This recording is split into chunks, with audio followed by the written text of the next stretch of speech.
वस्सलातु वस्सलामु अला सय्यिदिल मुरसलीन व अला आलिहि व सहबिहि अजमाइन। अम्मा बाद फ़क़द क़ाल अल्लाहु तबारक व तआला अऊज़ु बिल्लाहि मिनश शैतानिर रजीम बिस्मिल्लाहिर रहमानिर रहीम। फ़ल्लज़ीना आमनू बिही वअज़्ज़रूहु व नसरूहु वत्तबअुन नूरल्लज़ी उन्ज़िला मअहू उलाइका हुमुल मुफ़्लिहून। सदक़ल्लाहुल अज़ीम। रब्बि इश्रह ली सदरी व यस्सिर ली अमरी वहलुल उक़दतम मिन लिसानी यफ़क़हू क़ौली। सुब्हानका ला इल्मा लना इल्ला मा अल्लमतना इन्नका अंतल अलीमुल हकीम। अल्लाहुम्मा सल्लि अला मुहम्मदिन व अला आलि मुहम्मदिन व बारिक व सल्लिम आमीन या रब्बल आलमीन। हाज़रीन गिरामी, सूरह आराफ उसकी आयत नंबर 157 का मैंने आखिरी हिस्सा अभी आपके सामने पढ़ा है। ये वैसे लंबी आयत है, लेकिन उसका जो आखिरी हिस्सा है वो आपके सामने पढ़ा गया है। इसका थोड़ा सा पस मंजर समझ लें। इस आयत से पहले की जो आयत है उसमें बनी इसराइल का जिक्र है, हजरत मूसा अलैहिस्सलाम की कौम का, कि अल्लाह ताला ने मूसा अलैहिस्सलाम को कोहे तूर पर बुलाया और पीछे से उनकी कौम, उसके कुछ लोग जो हैं वो बछड़े की इबादत के अंदर लग गए, उन्होंने शिर्क किया। मूसा अलैहिस्सलाम जब वापस आए हैं और आपको आपकी कौम की हरकत का इल्म हुआ है तो आपने उस पर बड़ा गुस्से का, नाराजगी का इजहार फरमाया। फिर अल्लाह ताला के हुक्म के मुताबिक आप अपनी कौम में से कुछ चीता चीता लोगों को, जो जरा सरदार टाइप लोग थे, मशहूर लोग थे, उनको लेकर आप कोहे तूर पर गए हैं। ये वाकया सूरह आराफ के अंदर आपको पूरी तफसील से मिल जाएगा। तो जब आप तूर पहाड़ पर पहुंचे हैं तो अचानक एक जल्जला आ गया और जो तूर पहाड़ है वो कांपना शुरू हो गया। तो मूसा अलैहिस्सलाम अल्लाह ताला की बारगाह में ये गुजारिश करते हैं कि अल्लाह, ये जो तेरा अजाब आने वाला है तो शिर्क तो कुछ और लोगों ने किया था, तो क्या उसके बदले में तू हमें पकड़ना चाहता है? हम तुझसे तेरी रहमत का सवाल करते हैं, हमें अपनी पकड़ से बचा ले। तो उसके जवाब में अल्लाह ताला ने फरमाया कि मेरी एक रहमत तो वो है कि जिसने हर चीज को ढांपा हुआ है। रहमती वसीयत कुल्ल शै, ये मेरी रहमत ही है कि जिसकी वजह से ये दुनिया का निजाम चल रहा है। लेकिन एक मेरी खास रहमत है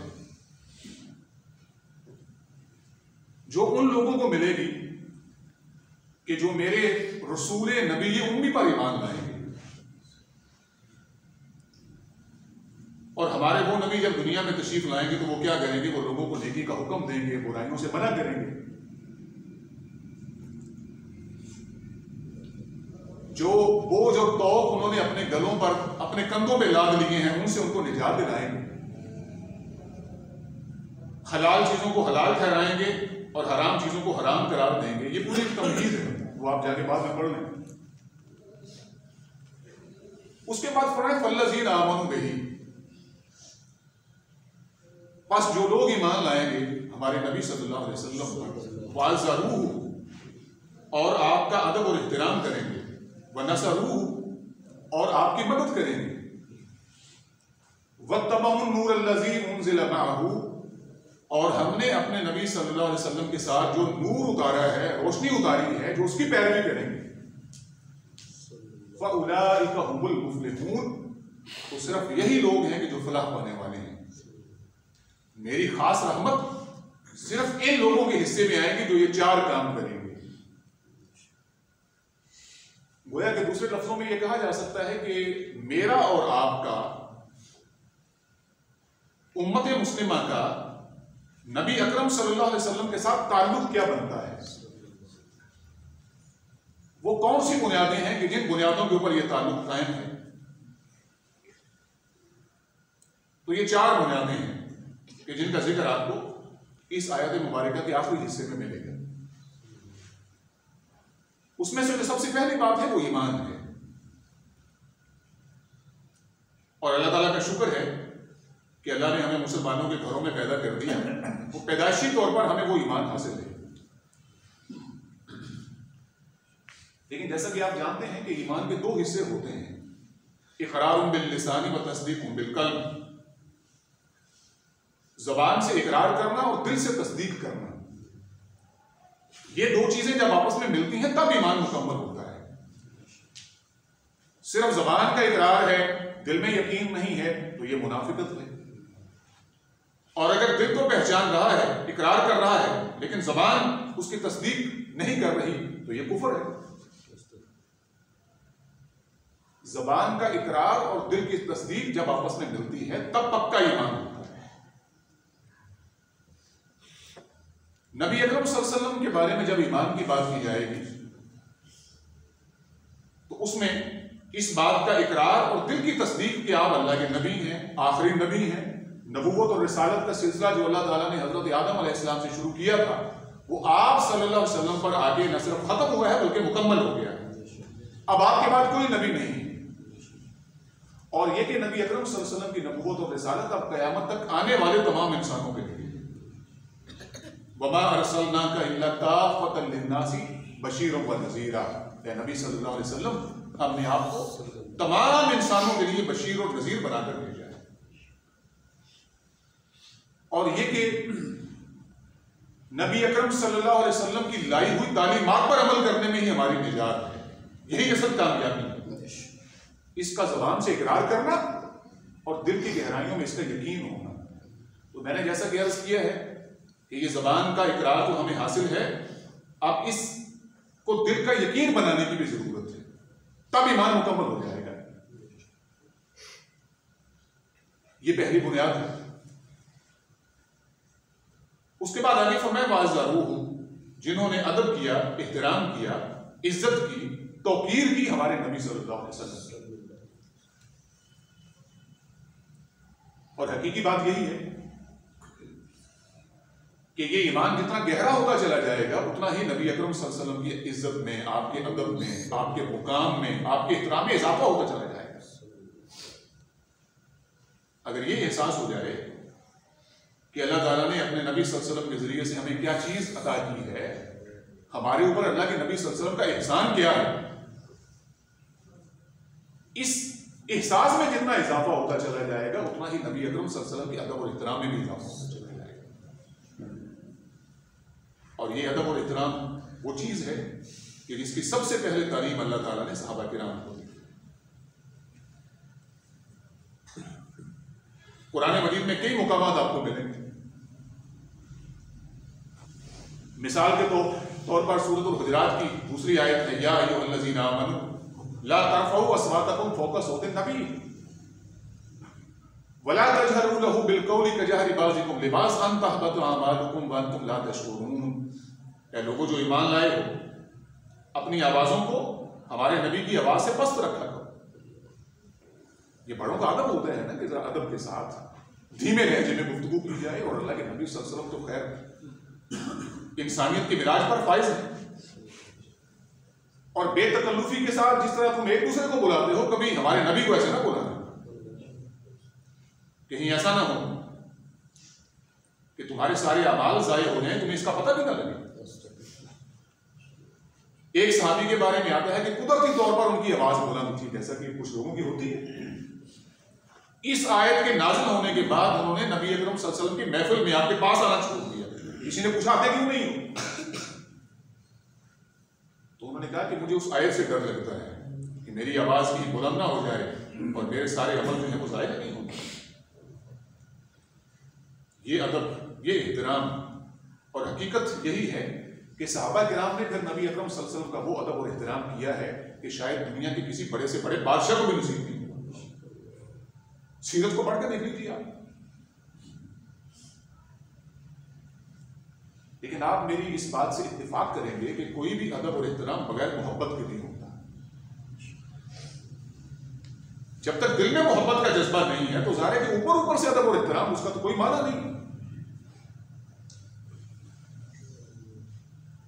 यही वजह है कि सूरत तौबा की आयत नंबर 24 और फिर नबी अकरम सल्लल्लाहु अलैहि वसल्लम की बहुत सी हदीस हैं जिनसे ये पता चलता है कि अल्लाह की मोहब्बत के बाद सबसे ज्यादा मोहब्बत होनी चाहिए अल्लाह के नबी सल्लल्लाहु अलैहि वसल्लम के साथ। सबसे ज्यादा मोहब्बत वो तो अल्लाह की है। वल्लज़ीना आमनू अशद्दु हुब्बन लिल्लाह, जो अहले ईमान है वो तो अल्लाह की मोहब्बत में सबसे ज्यादा शदीद है। लेकिन अल्लाह की मोहब्बत के बाद जिस मोहब्बत का दर्जा है वो अल्लाह के नबी सल्लल्लाहु अलैहि वसल्लम की मोहब्बत है। चनाचे वो रवायत आपने अक्सर सुनी होगी कि जो सही बुखारी और सही मुस्लिम में आई हैं, जिनको मैं इकट्ठा करके आपके सामने बयान कर रहा हूँ। अल्लाह के नबी सल्लल्लाहु अलैहि वसल्लम ने फरमाया कि खुदा की कसम कि जिसके कब्जे में मेरी जान है, कोई बंदा उस वक्त तक मोमिन नहीं हो सकता जब तक कि मैं उसे उसके वालिदैन से, उसकी औलाद से, उसके घर बार से, उसके मालो मता से, बल्कि दुनिया के तमाम इंसानों से ज्यादा महबूब ना हो जाऊं। तो ये अदब और इहतराम मोहब्बत के जरिए से, अकीदत के जरिए से। लेकिन आप मेरी इस बात से भी लाज़िमन इत्तेफाक करेंगे कि कोई भी मोहब्बत बगैर इताअत के नहीं होती। हमारे यहां सिर्फ मोहब्बत का दावा कर दिया जाता है, लेकिन इताअत, जिंदगी का रुख वो नजर आता है बिल्कुल उलट सिफत में चल रहे हैं। जो काम करने का हुक्म दिया है अल्लाह के नबी सल्लल्लाहु अलैहि वसल्लम ने वो काम करते नहीं है, और जिन कामों से रोका है उनसे रुकते नहीं है, लेकिन मोहब्बत के दावे हैं।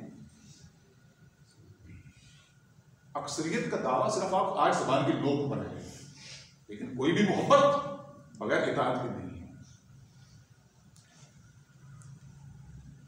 और कुरान मजीद में अल्लाह फरमाते हैं कि जिसने रसूल सल्लल्लाहु अलैहि वसल्लम की इताअत की उसने असल में मेरी इताअत की। और दूसरी जगह सूरत निसा में अल्लाह ताला फरमाते हैं कि वमा अरसलना मिर रसूलिन इल्ला लियुताअ बिइज़्निल्लाह, हम जिस रसूल को भी भेजा है वो इसलिए भेजा है कि अल्लाह के इज़्न से रसूल की इताअत की जाए। और फिर कुरान मजीद की वो आयत ज़हन में ले आइए, कुल इन कुंतुम तुहिब्बून अल्लाह फत्तबिऊनी, ए नबी सल्लल्लाहु अलैहि वसल्लम आप इन लोगों से कह दें कि अगर तुम अल्लाह से मोहब्बत करना चाहते हो तो मेरी इत्तिबा करो। युहिब्बुकुमुल्लाह, अल्लाह भी तुमसे मोहब्बत करेगा। वयग़फिर लकुम ज़ुनूबकुम, तुम्हारे गुनाहों को माफ कर देगा। वल्लाहु गफूरुर रहीम, और अल्लाह तो है ही बख्शने वाला, रहम करने वाला। ये दूसरा ताल्लुक हमारा जुड़ता है अल्लाह के नबी सल्लल्लाहु अलैहि वसल्लम के साथ कि आपका अदब, आपका इहतराम, आपकी इज्जत और तौक़ीर, लेकिन वो मोहब्बत और इताअत के रास्ते से। तीसरी बात, वनसरू, जिन्होंने मदद की हमारे नबी सल्लल्लाहु अलैहि वसल्लम की। अब सवाल ये पैदा होता है कि कौन सी मदद, किस काम में मदद? क्या अल्लाह के नबी सल्लल्लाहु अलैहि वसल्लम को अपनी जात के लिए कोई सहाबा की मदद की जरूरत थी, मुसलमानों की मदद की जरूरत थी? जो गैरतमंद आदमी होता है वो अपनी जात के लिए कभी किसी के सामने हाथ नहीं फैलाता, और जो अल्लाह के नबी होते हैं उनके बारे में कुरान मजीद में आपको मिलेगा, हर नबी का ये कहना था कि मा अस्अलुकुम अलैहि मिन अज्र, कि मैं ये जो अल्लाह का पैगाम तुम्हारे सामने रख रहा हूं, मैं इस पर तुमसे कोई अजर नहीं मांगता। इन अजरिया इल्ला अल्लाह, मेरा अजर तो अल्लाह के जिम्मे है, ये जिसका काम है वही मुझे अजर देगा। तो मदद से मुराद क्या है, किस काम में मदद? और आप हदीस को पढ़ के देख लीजिए कि नबी अकरम सल्लल्लाहु अलैहि वसल्लम जब किसी सवारी पर बैठे होते थे और आपके हाथ से कोई चीज नीचे गिर पड़ती थी, कोई कोड़ा है, कोई छड़ी है, और सहाबा किराम इशारे के मुंतजर होते थे, लेकिन कभी आपने सहाबा को नहीं कहा कि मेरी ये चीज पकड़ा दो, खुद नीचे उतर के पकड़ देते। अपना काम अपने हाथों के साथ, क्यों किसी का मोहताज बना जाए? और ये बात अपने नुक्ते उरूज को पहुंच जाती है हिजरत के मौका पर। आपके इल्म में है कि मुसलमान एक एक करके, दो दो करके, छोटी छोटी टोलियां बनाकर मक्का से मदीना की तरफ हिजरत करके चले गए। अल्लाह के नबी सल्लल्लाहु अलैहि वसल्लम अभी मक्का में हैं, अल्लाह ताला की तरफ से हिजरत का हुक्म नहीं आया।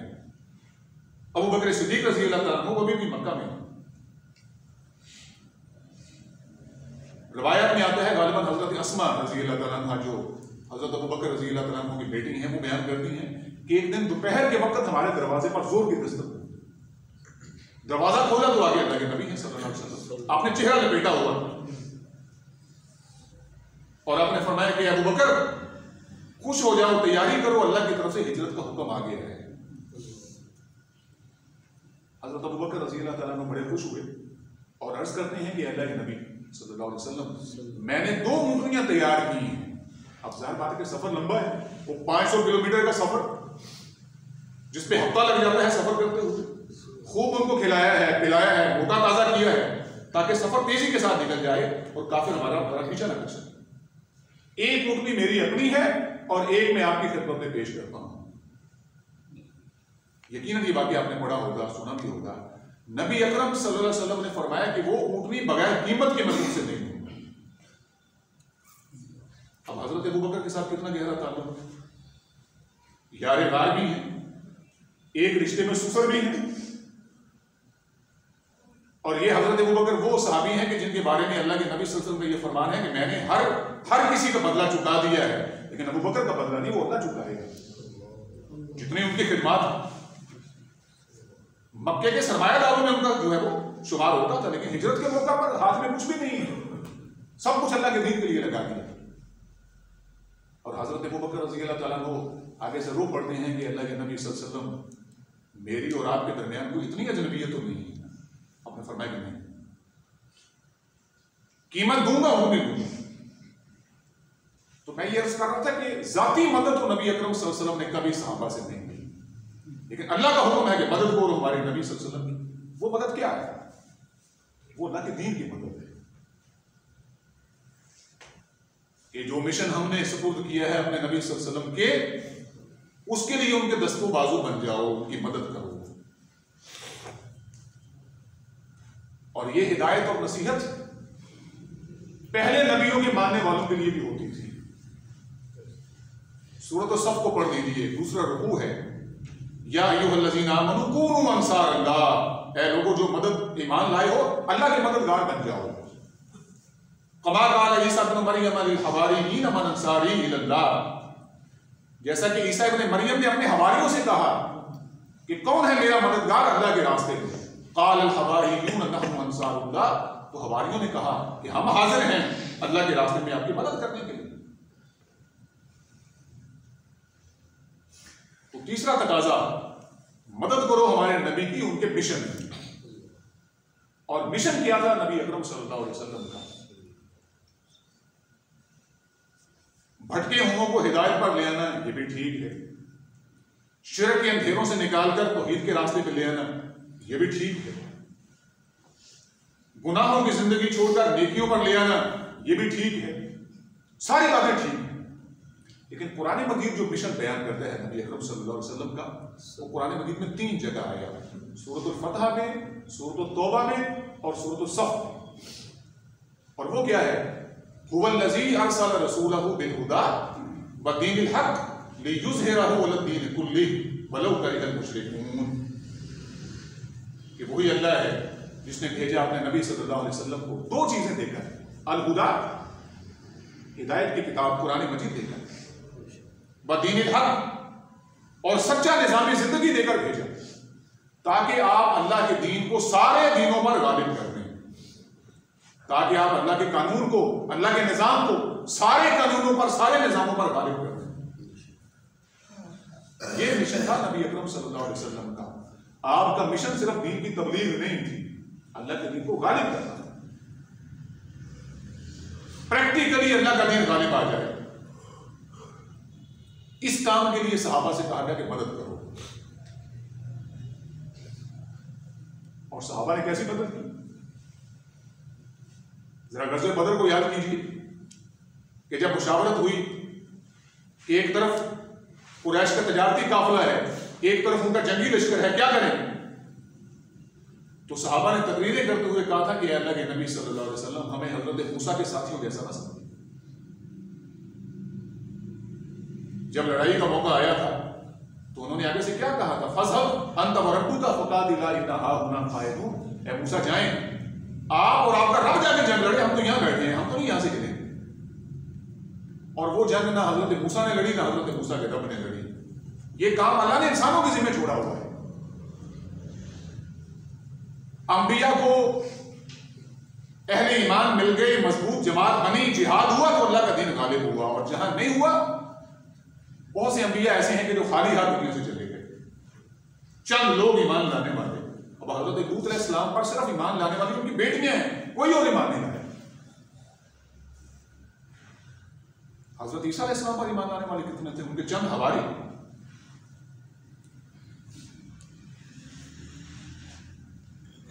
तो हमें हजरत मूसा के साथियों जैसा ना समझिए। हम आप पर ईमान लाए, हमने आपकी तस्दीक की, और खुदा की कसम अगर आप हमें हुक्म देंगे समंदर में कूदने का तो समंदर में कूद पड़े। इस तरीके से सहाबा ने नबी अकरम सल्लल्लाहु अलैहि वसल्लम के मिशन में मदद की। सन 2 हिजरी में ग़ज़वा बदर है, 3 में ग़ज़वा उहद है, 5 में ग़ज़वा अहज़ाब है। ये गोया कि जंगों का एक लामुतना ही सिलसिला है। अगर तो सब दीन की तबलीग करनी होती तो उसमें जंगों की जरूरत ही नहीं। मकसद अल्लाह के दीन को गालिब करना था, अल्लाह के निजाम को गालिब करना था। और अल्लाह का निजाम तब गालिब होता है जब पहला निजाम खत्म हो, उसको खत्म करें हम। और पहले निजाम के जो हाफिज होते हैं, मुहाफिज होते हैं, वो अपना निजाम खत्म नहीं करने देते, लिहाजा हमसे लड़ना पड़ता है। सैकड़ों सहाबा शहीद हुए, खुद नबी अकरम सल्लल्लाहु अलैहि वसल्लम जख्मी हुए। आपका ग़ज़वा उहद में इतना खून बहा कि आप बेहोश होकर गिर पड़े। आपने ज़िरा पहनी हुई थी, एक काफिर आया घोड़े पे बैठा हुआ, उसने तलवार का वार किया नबी सल्लल्लाहु अलैहि वसल्लम के कंधे पे। ज़िरा से वो कंधा तो बच गया, लेकिन अल्लाह के नबी सल्लल्लाहु अलैहि वसल्लम फरमाते हैं कि 1 महीने तक मेरे बाजू में दर्द रहा है, वो कंधा नहीं हिलता।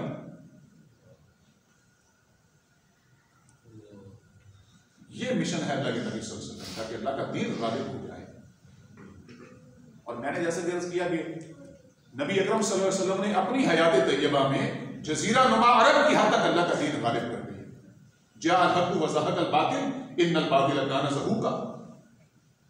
फिर खिलाफत राशिदा का निजाम आया और मुसलमान बिजली की तरह दाएं बाएं ऊपर नीचे उनकी फौजें निकली हैं, और दुनिया के बहुत बड़े हिस्से पर अल्लाह का दीन कायम हुआ है। फैला नहीं है, कायम हुआ है।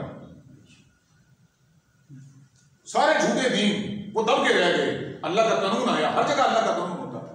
ऊपर अल्लाह का कानून चलेगा स्टेट के लेवल तक, उसके नीचे तुम अपने मजहब पर अमल करना चाहते हो तो कर लो, हम तुम्हें जबरदस्ती मुसलमान तो नहीं बनाएंगे, लेकिन स्टेट लेवल का कानून अल्लाह का बनेगा। लेकिन आज पूरी दुनिया में क्या है? आज कहां अल्लाह का कानून है? आप पूरी दुनिया पर किसी एक जगह पर उंगली रख के बता देंगे ये वो 1 इंच का इलाका है कि आज जहां पर अल्लाह का दीन गालिब है, कोई भी नहीं है। 60 के करीब इस्लामी ममालिक, लेकिन आज कहीं अल्लाह का दीन गालिब नहीं है। और हमारे सवाल का सबसे बड़ा सबब यही है, पूरी दुनिया में जिल्लत और रुसवाई का सबसे बड़ा सबब वो जो अहले किताब से कहा गया कि या अहलल किताब लस्तुम अला शैइन हत्ता तुकीमुत तौरात वल इंजीला वमा उनज़िला इलैकुम मिन रब्बिकुम। ऐ तौरात और इंजील के मानने वालों, हमारी निगाह में तुम्हारा कोई मुकाम नहीं है जब तक कि तौरात और इंजील और जो कुछ तुम्हारे रब की तरफ से तुम पर उतरा है उसको कायम नहीं करके देखा। अल्लाह का दीन सिर्फ पढ़ने पढ़ाने के लिए तो नहीं आया ना, सिर्फ तकरीरों के लिए तो नहीं आया ना, सिर्फ बहसों मुबासे के लिए तो नहीं आया, ये कायम होने के लिए आया है। और दीन होता वो है जो कायम हो, जो कायम नहीं है वो एक अच्छा नजरिया है, एक थ्योरी है, एक अच्छी सोच है। आज आप दुनिया को समझाना चाहें कि अल्लाह का दीन बड़ा अच्छा दीन है, ये इसका सियासी निज़ाम है, ये इसका मुआशी निज़ाम है, ये इसका मुआशरती निज़ाम है, तो दुनिया आगे से ये सवाल करेगी कि भाई प्रैक्टिकली बताओ दुनिया में कहीं है भी कि नहीं है। और ये वो जोर का थप्पड़ है जो आगे से हमें पड़ता है कि हमारे पास इसका कोई जवाब नहीं है कि भाई अल्लाह का दीन इतना ही अच्छा हो तो तुम्हारे अपने 60 मुल्कों में से किसी एक मुल्क में भी नहीं है, और तुम हमें समझाने के लिए आ रहे हो। ये हमारी सबसे बड़ी बेचारगी है इस वक्त की। अल्लाह का दीन मस्जिदों में बंद, किताबों में लिखा हुआ, ना बाजारों में, ना रस्म रिवाज में, ना अदालतों में, ना पार्लियामेंट में, कहीं भी नहीं। मिस्कीन बन गया अल्लाह का दीन। लेकिन हज़रात गिरामी, नबी अकरम सल्लल्लाहु अलैहि वसल्लम की नबूवत और रसालत तो क़यामत तक के लिए है ना, आपका मिशन क़यामत तक के लिए है। और अल्लाह के नबी सल्लल्लाहु अलैहि वसल्लम की ये खुशखबरी है कि क़यामत के आने तक, क़यामत से पहले पहले कोई ईंट गारे से बना हुआ घर बाकी नहीं रहेगा, कोई ऊंट के बालों से बना हुआ खैमा बाकी नहीं रहेगा जिसमें अल्लाह का दीन दाखिल ना हो जाए। और वो दाखिला कैसे होगा? इज्जत वाले की इज्जत के साथ, जिल्लत वाले की जिल्लत के साथ। हर जगह अल्लाह का दीन कायम होगा, हर जगह अल्लाह का कानून चलेगा।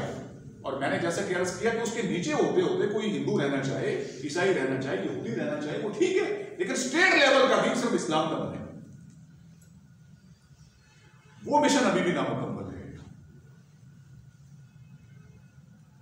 और कुरान करीम की ये आयत भी हमें पुकार रही है, वनसरू, मदद करो हमारे नबी सल्लल्लाहु अलैहि वसल्लम की। बिलफिल अल्लाह के नबी सल्लल्लाहु अलैहि वसल्लम आज हमारे अंदर नहीं है, लेकिन अल्लाह का दीन तो है, इसने गालिब भी होना है, कायम और नाफिज भी होना है। लिहाजा मैं अपना जायजा लूं, आप अपना जायजा लें कि हमारी जिंदगियों का कितना हिस्सा अल्लाह के नबी सल्लल्लाहु अलैहि वसल्लम के मिशन की तकमील के लिए लग रहा है। मेरी जिंदगी, मेरा वक्त, मेरा सरमाया, मेरी सलाहियतें, मेरी वो समझ लेंगे जिस्म का एक जो एनर्जी है, ये कहां लग रही है? क्या इसमें से कुछ हिस्सा पड़ रहा है अल्लाह के दीन के गालिब होने के लिए, जिसमें होके रहना है? आज अल्लाह ने मौका दिया हुआ है कि इस हवाले से हम संजीदगी से सोचें कि जो अल्लाह के नबी सल्लल्लाहु अलैहि वसल्लम का मिशन था, मेरी जिंदगी का सबसे बड़ा मिशन भी वही होना चाहिए। सबसे ज्यादा अहमियत मेरी जिंदगी में उस काम की होनी चाहिए। बाकी काम बाद के हैं, वो दुनिया का निजाम चलता रहेगा, वो हमारा कारोबार है, हमारा बिजनेस है, जॉब्स हैं, वो घर का निजाम है, वो भी अल्लाह इंशाअल्लाह चलाएगा। लेकिन सबसे ज्यादा फिक्र वो अल्लाह के नबी सल्लल्लाहु अलैहि वसल्लम के नामुकम्मल मिशन की। हम अपने बड़ों की बातें तो बात कह रहे थे ना, बड़े फख्र से, हमारे बड़ों ने ये कहा है, बड़ों ने ये कहा है। कभी ये सोचा हो कि मेरे अल्लाह का दीन, मेरे नबी का दीन आज दुनिया में कहीं भी नहीं, सिर्फ किताबों में बंद। और आज पूरी दुनिया में शैतान का कानून चल रहा है, अल्लाह के बागियों का निजाम चल रहा है। इस अंदाज से अगर थोड़ा सा सोचा जाए तो थोड़ा सा एक झटका लगता है बंदे को, थोड़ी सी गैरत आती है। और आखिरी बात क्या है? फरमाया वत्तबऊन नूर अल्लज़ी उनज़िला माअहू, और जिन्होंने उस नूर की पैरवी की कि जो उतारा हमने अपने नबी सल्लल्लाहु अलैहि वसल्लम के साथ। ये नूर कुरान मजीद है, जिसको खुद कुरान के अंदर अल्लाह ने कई जगह नूर करार दिया है। नूर रोशनी होती है, जिंदगी गुजारने के लिए जिस रोशनी की जरूरत है, क्योंकि दाएं बाएं तो आपको गुमराहियां नजर आएंगी, कुफर नजर आएगा, शिर्क नजर आएगा। उसमें जिंदगी सिरात मुस्तकीम पर अगर गुजारना चाहते हैं तो उसके लिए रोशनी की जरूरत है, और वो सबसे बड़ा नूर, सबसे बड़ी रोशनी वो अल्लाह का कुरान, जिसने इसकी पैरवी की। अगरचे पहले जितनी बातें मैंने आपके सामने की हैं, कुरान तो उनके अंदर भी आ गया, लेकिन अलहदा उसका जिक्र आ गया, क्योंकि अल्लाह ताला को मालूम था कि नबी अकरम सल्लल्लाहु अलैहि वसल्लम के बाद आपका कायम मुकाम इस कुरान में बनना है, हिदायत का असल सोर्स इस कुरान में बनना है। और हज्जतुल विदा के मौका पर नबी अकरम सल्लल्लाहु अलैहि वसल्लम जो उम्मत को ताकीद कर गए थे कि मैं तुम्हारे अंदर एक ऐसी चीज छोड़कर जा रहा हूं कि जिसको मजबूती से थाम के रखोगे, कभी गुमराह नहीं होगी, और वो अल्लाह का कुरान। और बिटवीन द लाइन किया है कि अगर छोड़ दोगे तो गुमराह हो जाओगे, जैसा कि इस वक्त उम्मत भटक रही है। जिसके अपने पास रोशनी है वो अंधेरों से रोशनी तलब कर रही है। हमारा अंदाजा देखिए, अपने हमारे सवाल का हम निजाम मगरब से बांध रहे हैं, कानून उनसे ले रहे हैं, अपनी रोशनी को छोड़कर।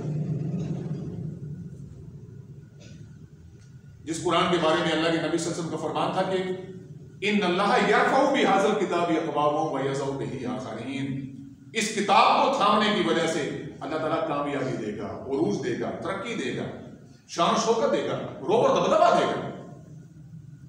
जैसा कि हमारे इस्लाफ को अल्लाह ने दिया था ना, इस्लाम की तारीख बड़ी शानदार तारीख है।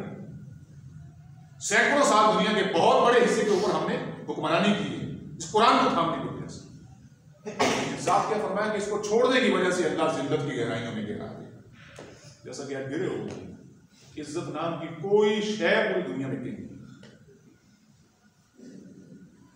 इस कुरान की पैरवी, और पैरवी जैसा कि पहले कई दफा अर्ज किया गया है कि कुरान को पढ़ने के साथ साथ कुरान को समझना, उस पर अमल करना, उसके पैगाम को आगे फैलाना, ये सारी चीजें पैरवी में शामिल है। आखिरी जुमला क्या है? उलाइका हुमुल मुफ्लिहून, सिर्फ यही लोग हैं कि जो फलाह पाने वाले हैं। ये हसर का मुकाम होता है, और हसर का मुकाम उसका तर्जुमा ये किया जाता है कि उलाइका भी लग गया और हम भी लग गया। फलाह और कामयाबी क़यामत वाले दिन पहले हल्ले में सिर्फ इन लोगों के हिस्से में आएगी जो ये चार काम करेंगे। बाकी जो जहन्नम में चले जाएंगे वो अपने हिस्से की सजा भुगतने के बाद सफाई जब हो जाएगी फिर अल्लाह वहां से निकाल के जन्नत में डाल देगा। लेकिन पहले हल्ले में जो कामयाबी है वो चार काम करने वालों के लिए है। नबी अकरम सल्लल्लाहु अलैहि वसल्लम पर ईमान, वो ईमान ज़बान के नोक से लेकर दिल की गहराई तक पूरा वजूद गवाही दे आपके आखिरी नबी और आपके हादी होने की। दूसरा ताल्लुक वो अल्लाह के नबी सल्लल्लाहु अलैहि वसल्लम का अदब, एहतराम और वो मोहब्बत और इताअत के रास्ते से। तीसरी बात, अल्लाह के नबी सल्लल्लाहु अलैहि वसल्लम के मिशन में आपका साथ देना, जो मिशन अभी तक नामुकम्मल है। वो जो इकबाल ने कहा था कि वक्त फुर्सत है कहां, काम अभी बाकी है, नूरे तौहीद का इत्माम अभी बाकी है। अल्लाह के अलावा किसी और से मांगना अगर शिरक है, और अल्लाह के अलावा किसी और के सामने सजदा करना अगर शिरक है, तो अल्लाह के कानून को छोड़कर किसी और कानून के मुताबिक जिंदगी गुजारना क्या वो शिरक नहीं है? वो सबसे बड़ा शिरक है। और ये वो शिरक है जिसने आज पूरी दुनिया को अपनी लपेट में दिया हुआ है।